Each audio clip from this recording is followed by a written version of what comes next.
Hi, everybody, and welcome to our podcast, Original Bliss.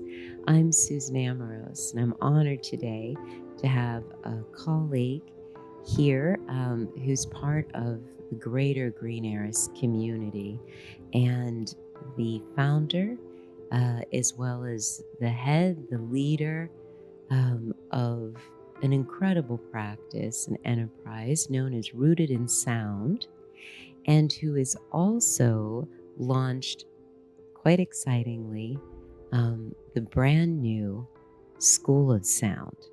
And so please join me in welcoming Wyatt of Rooted in Sound. Welcome today. Thank you for having me, Susan. It's a great honor to be here with you today, as well as an honor to be part of that Green Heiress community. Oh, the same. Now, I have the benefit of knowing your work personally, understanding its healing impact from working with you, and also to be part of some really beautiful experiences that you provide. And a lot of times we don't always think about healing as a particular experience or health and well-being being provided from something that maybe um, as what I'll call in quotation marks is essential as sound. But it certainly can be found in that realm. Could you tell us a little bit about yourself and how you came to sound in this incredibly expansive practice? Absolutely. Thank you. So, my journey into sound uh, started with nothing to do with sound. Oh, I my previous career, I was organic and sustainable landscape design build firm. And I was doing what I call work that um, I was passionate about and work that had meaningful work. Um, but the work wasn't necessarily my meaning. And I didn't know that at that point. right. So I really enjoyed what I was doing, but I was working a lot, putting in 80-hour weeks, long Mm. days. And um, I had gotten up to 400 pounds. Mm. So hard to believe It to look doesn't at you today. it doesn't even Incredibly feel difficult. like it really does not feel like it was, my life. It feels like another lifetime ago. So uh, in 2012, I had gastric bypass surgery in order to start that weight loss journey. And after the first 100 pounds, I was seeing a therapist, and he had recommended that I try yoga in order to come um, into harmony or to understand the new body that I was in. So I started yoga, and it was really funny because I was scared to death of doing anything like in a class setting because I was big most of my life. Mm. Really, since first grade is when I started putting on weight. So you Um, really had to pierce the threshold of your own resistance here. What a yeah, season of overcoming for you and courage. it was very frightening. So the way that I did that is at the time, Meetup was very popular. Mhm. And I was going through Meetup to try to find a yoga group or yoga something. And I see this woman, and she's holding on a tree and she's smiling. And I'm like, that's my yoga instructor. So I, I called her, reached out to her, and asked her if she did privates because I was still very afraid to do anything group. And she did. Uh, I had never done any yoga before, and I didn't really understand what yoga was yoga or anything like that. Um, she was a Kundalini yoga instructor, and I had no idea what that was. I just thought it was yoga. Fortunately, she was Kundalini light because of my spiritual background from before, I would have ran from Kundalini if I knew what it was. Quite understandably. Yeah, Yes, yeah. yes. So I started working with her, and I had one life altering moment with her. I was in a Kundalini class, Hmm. um, and she had me do this set that really was centered around death, becoming comfortable with your own death. And towards the end of it, I turned a beet red. My body was radiating. Hmm. And when I walked out of the studio and sat in my car, I just started bawling, just crying and crying and crying. So there's huge energetic release, huge energetic shift. Uh, Ultimately, my time with that instructor, which I spent about 8 months with her total, um, shifted to me meeting Mike and Galina Tamboro, um, who were also Kundalini yoga instructors. Now they were a little more in the scene, in the Kundalini scene. Mm-hmm. Um, so I started taking some classes with them, and in one class, a private class, Mike said, "Have you thought about trying some sound?" He's like, "I think it would be really good for you." And I'm like, "Okay, let's try it." And it was funny because while we were doing the Kundalini yoga, he'd always say, "Lift your heart." I'm like, "What do you mean, lift my heart?" What? Right, right. Straighten your spine. Well, what do you mean straighten my spine? It's straight, all those things. And he put the bowl on me, and it was a shift. I felt things in my body that I Mm. had never felt before. I bet in some ways, Wyatt, for the audience, you may have felt your body for the Exactly. first time in a long time. I could feel those myofascial connections. I could feel the bones. I could start to identify, you know, what having a straight spine really meant. And when I felt uncomfortable, start to feel things within my body, be like, oh, if I make this adjustment, it feels better. This posture feels better. All of those things. And it was the first time that I ever found the meditative mindset. Mm. Everything within 5 minutes just melted away. And I had never experienced that before, that quiet. I was one of those people that my brain did not stop. Right. And I think that's an incredibly epidemic condition in the modern world. Exactly. And I was one of those people. I hear them, Of I course. come I across people all relate. the time. Yeah, yeah. My brain goes too fast. I'm too busy. Yeah. And it was the first time. And it was amazing. It was amazing. So I fell in love with it at that point. He played some gongs around me too, but it was really the bowls at that moment. And that put me on the course. It's incredible, Wyatt. And I feel as though you really take us there in that particular chapter of your experience.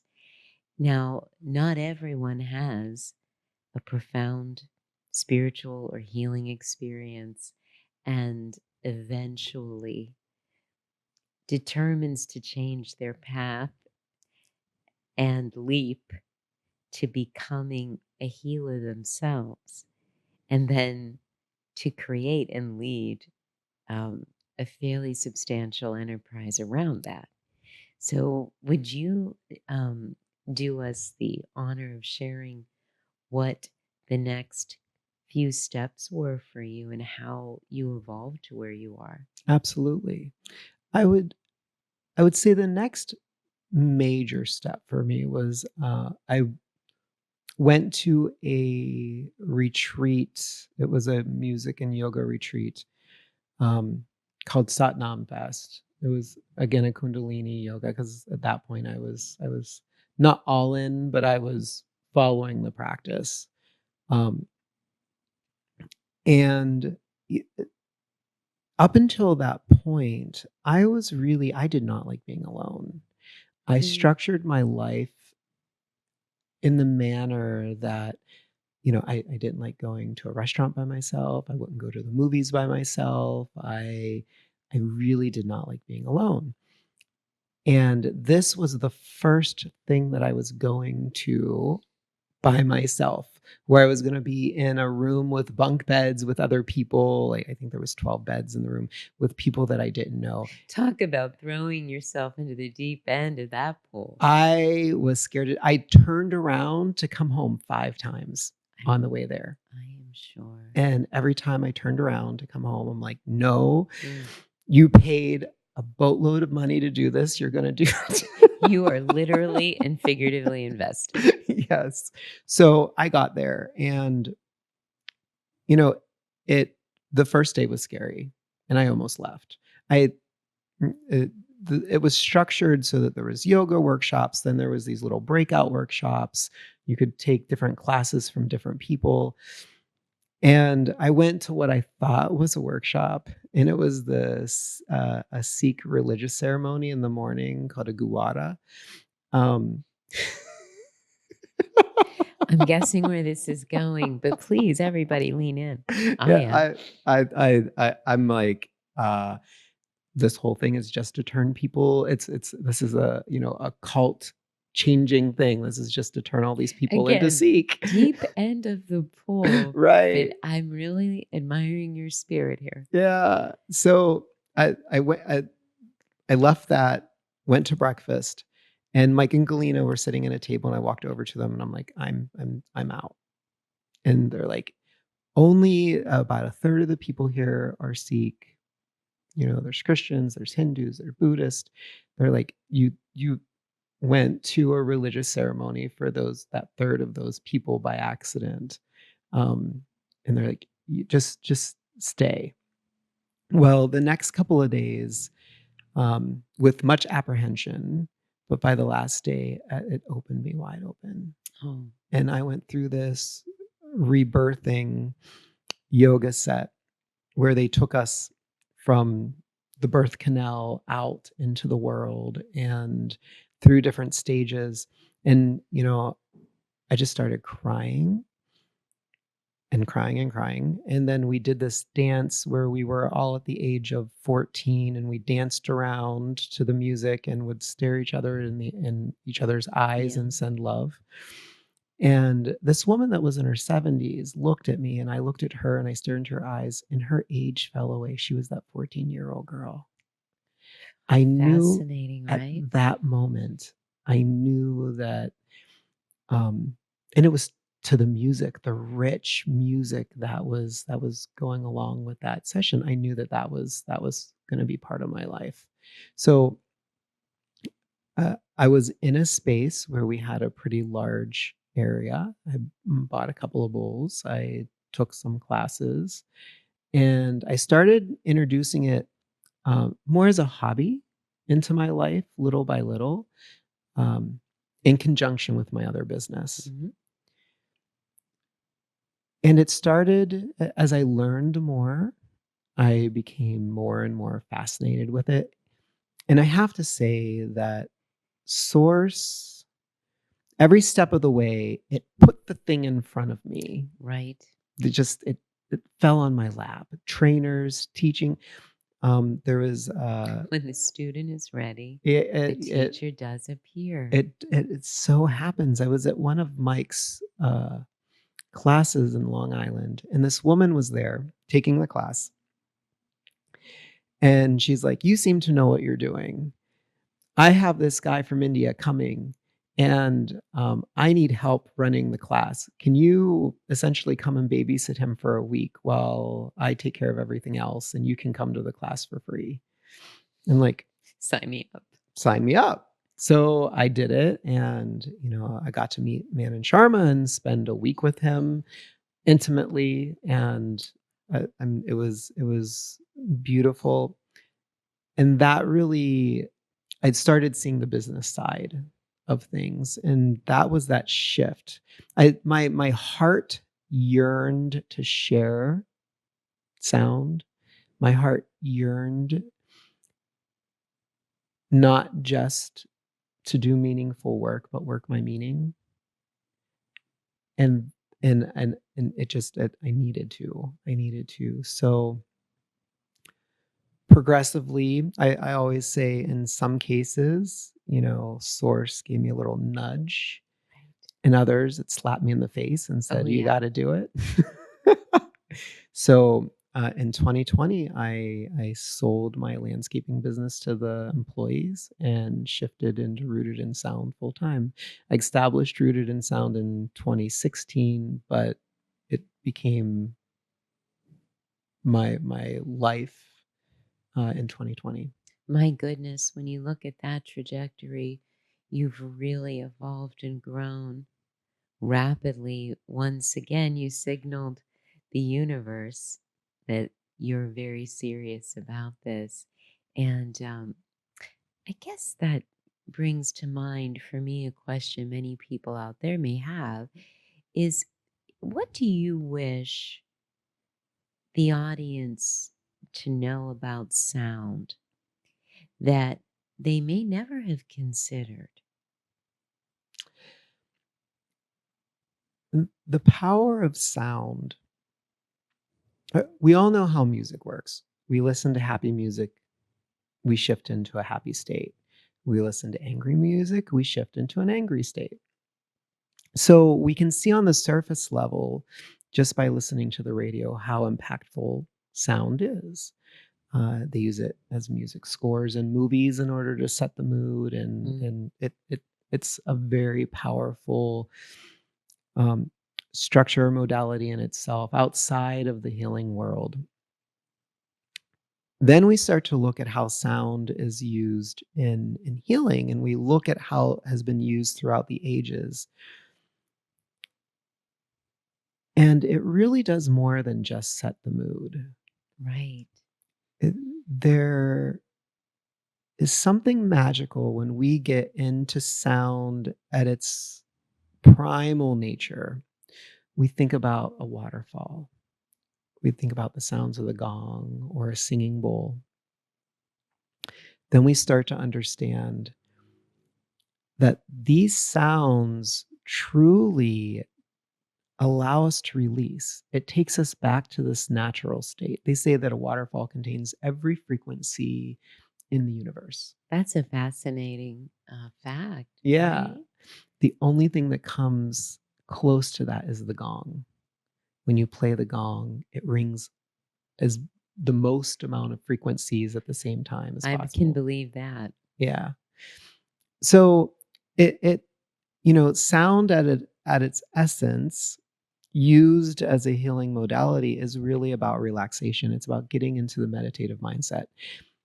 It's the meditation is really where the power is, and it's the vehicle to get there.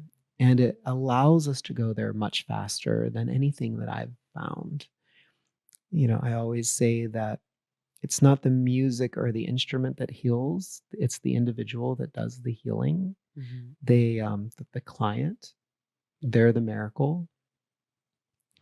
However, it's a portal or an opening in order to access your own healing powers, and it's so beautiful. And it's not a one-time thing. It takes about 6 to 10 sessions for someone to entrain into that state where they can access that meditative mindset much faster. I think To that's really important what you bring up because in this podcast, we intend it to be sharing, but also an education. And that's something that most of us don't know. But when you think about it, really it takes about that many exposures to attune to anything, Right, right? To accustom right. oneself and to hold the frequency. Yeah, and the research has shown that whenever you, whether it's energy medicine or sound therapy or any of those modalities, the physical effects when our blood pressure changes, our blood sugar regulates, our cortisol levels go down, we come into that relaxed state, pain diminishes, our perception of pain, at least, so we don't feel the pain as much. All of those physical effects last about a week. Then after the 7 days, then it starts to decline. So It's competing with the other frequencies yeah, right. all around us. After 6 to 10 sessions, though, that time lasts longer. It's like, um, we have a session and it brings us up into this new level of being. We're here to start with. We're at this new level of being, and then we start to dip after that 7 days. If we have another session, it takes us back to this new level of being. Then we start to dip. We have a session, this new level of being. After 6 to 10 sessions, our state, our normal becomes this new state, That's right. this new level of A being. really solid state, as they used to say about electronic Yeah. equipment back in the day, right? When Yeah. a stereo was a hi-fi or whatever. But we are frequency, right? We're vibration, and we can take responsibility for lifting our vibration. Someone was saying in an earlier podcast session um, that they process and find they can heal when they're working with an external party. And so you're essentially, and all the fine folks who are part of Rooted and Sound are really well trained in grounding people and assisting and having them attuned to having their vibration lifted Yeah. and cleared. I do not feel that it is any coincidence that pretty much every religion out there has a weekly Right. gathering. Right. And the vast majority, there's one or two religious organizations that believe that music is the devil, but for the vast majority, music and sound is used as part of their praise. So true. So when you went to church, because we don't really do that today, like most people used to, 100 years ago, Right. 50 years ago. But the average person would go to church. They would sing. They would vocalize. They would vibrate with that sound that was holy, attuning themselves, and they would at least do that once a week. And do it in community and in connection. Exactly. Which brings me to asking you, could you share a little bit about the experiences that you offer through Rooted in Sound that are collective to one extent or another? Absolutely. So we have our community sound baths on Thursdays and Saturdays. That's, there's something that the 5 element theory that we use in sound. And in the Vedic tradition or Nuwari tradition, the element that represents connection is the element of air, or the element of the heart. And there is something about breathing the same air with other people during an experience like that. There's a collective consciousness. There's a collective shift that you just don't get when you're by yourself. So those group sessions, like the sound baths, we have didgeridoo experiences. And something that we started doing was a drum and flute circle, where you're really interacting with each other. You're really learning how to make sound, and you don't need to know how to play anything. And even the beautiful part of that, right? Right. Anybody can show up and just be Absolutely part of this. anybody. And you just make some sound, and we make sound together. And by the end of the class, we're making beautiful music together. Which brings me to when you say class, could you tell us a little bit more about your recently launched the School of Sound? Because, and just speak perhaps a bit, Wyatt, to this trend in people learning to be sound practitioners. Yeah, the trend really is what pushed me into doing this. I always knew that there was some teaching in in my personal practice, but I was expecting it to be little workshops, little. However, the internet is full of these certification programs. $6,000, get it now for $99. Become a certified sound practitioner. And unfortunately, there's just so much garbage out there. Right. And, you know, It's a buyer's market. it is. And anybody can, buy a set of singing bowls, sit down and in a couple hours learn to play and then go to a yoga studio and start playing singing bowls. And I don't want to diminish that, that Hmm. That's a everybody needs to legitimate start somewhere. experience in and of itself. And everybody needs to start somewhere.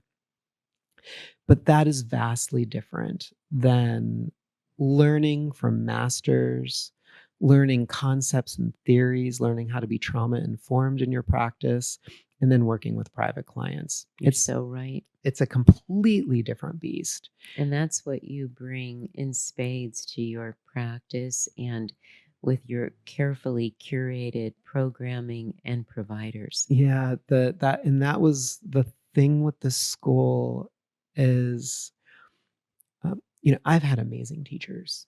I've, and I've been introduced and have experienced amazing people along the way.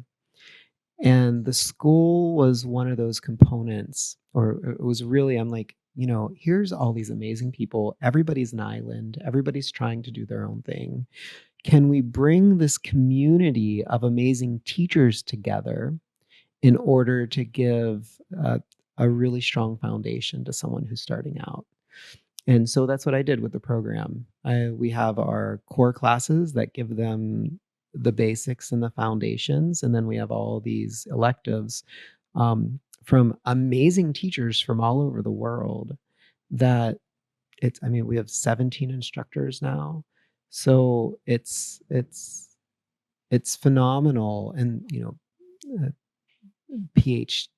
We have Mitch Nur. He's a PhD in ethnomusicology, teaching the history of sound. Mike Tamburo's teaching gong here this weekend.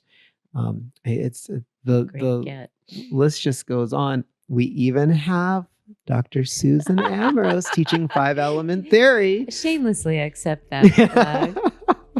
Why, it's incredible, really, who you've assembled. And is there more information on your website about that for people interested? There is on rootedinsound.com. We have our services, and then right beside our services, we have our School of Sound. So you can just click on that little navigation tool, and it talks about the school. It talks about some online classes, some classes that if you want to sign up for the whole program, or what electives. And the electives are open to the general public.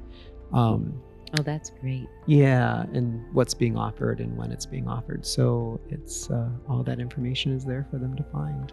Wyatt, thank you so much for taking time out of what is a really busy and very full practice to share a little bit. I hope you're able to come back and share other facets and other parts of a really fascinating and rich life that you lead in your pursuit of greater and greater provision of sound experiences. So thank you very much, Wyatt of Rooted in Sound. Thank you very much for having me, Susan. It's an honor as always.